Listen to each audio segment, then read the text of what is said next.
To read chapter 5 of Henson's Courageous Faith book, which was based on Joshua.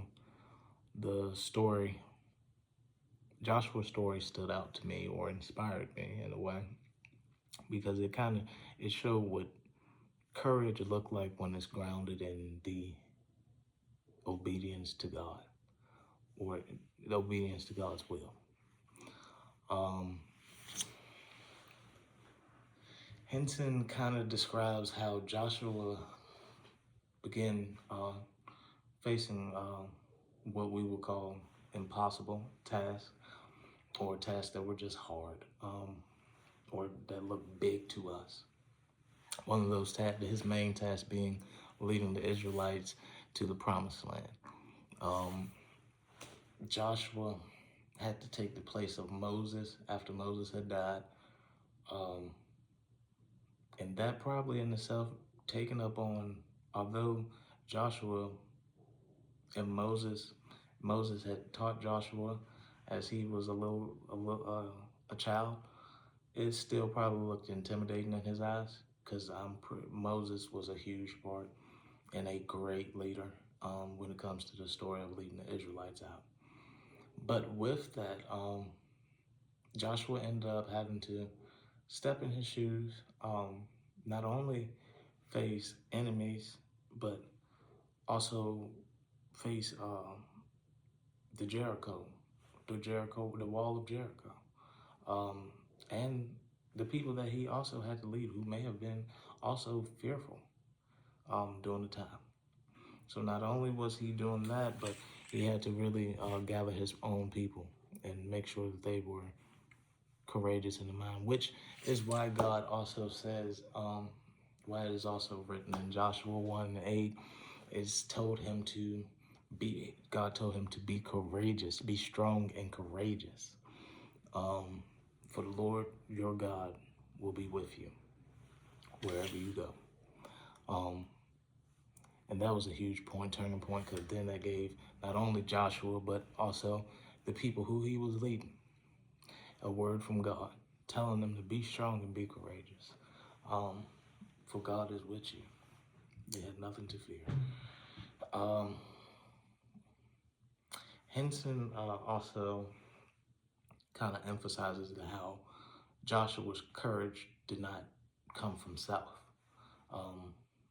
It came from God, the presence of God and his promises. He didn't let fear dictate his actions, nor did he let faith direct him. He mainly focused on God.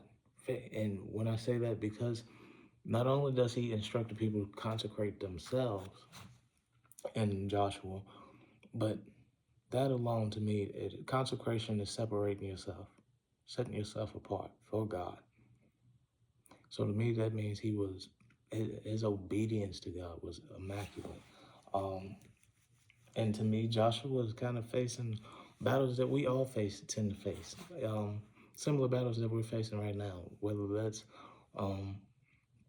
because we all face battles in life, whether that's school, spirituality, money, finances, or even relationships. We all are struggling with something that we've got to step out on faith on. I would have to say what stood out to me was how faith required action. And I say that because I've recently been really talking about this with people. Joshua didn't just believe in the promises of God, he acted on them. When God told him to step into the river of Jordan, to the Jordan River, he did it. When God told him to march around the Jericho wall, he did it. And when God told him, tell your troops, don't say anything till the seventh day, he did it. He followed specific instruction. Every word that God had told him, he followed it. He was following. Joshua's obedience was proof of his faith. He was just obedient to whatever God was saying.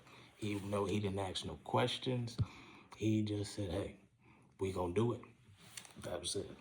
Another key takeaway was how, to me, how the author connects courage and consistency with consistency.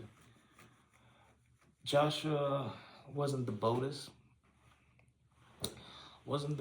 in his big moments.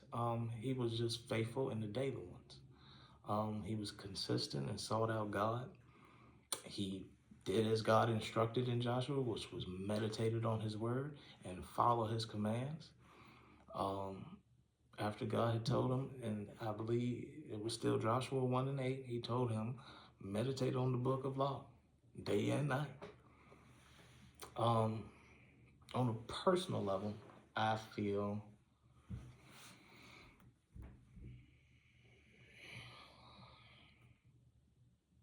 like this chapter kind of challenged me in a way.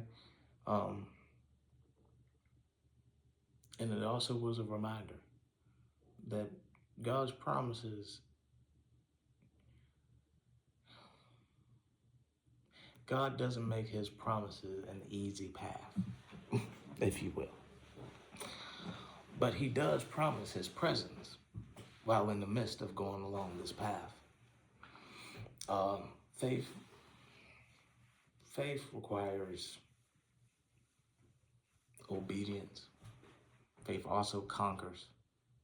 It conquers fear.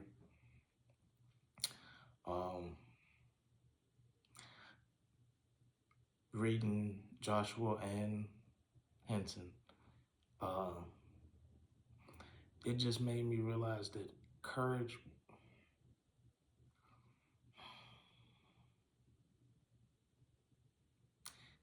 isn't the absence of fear,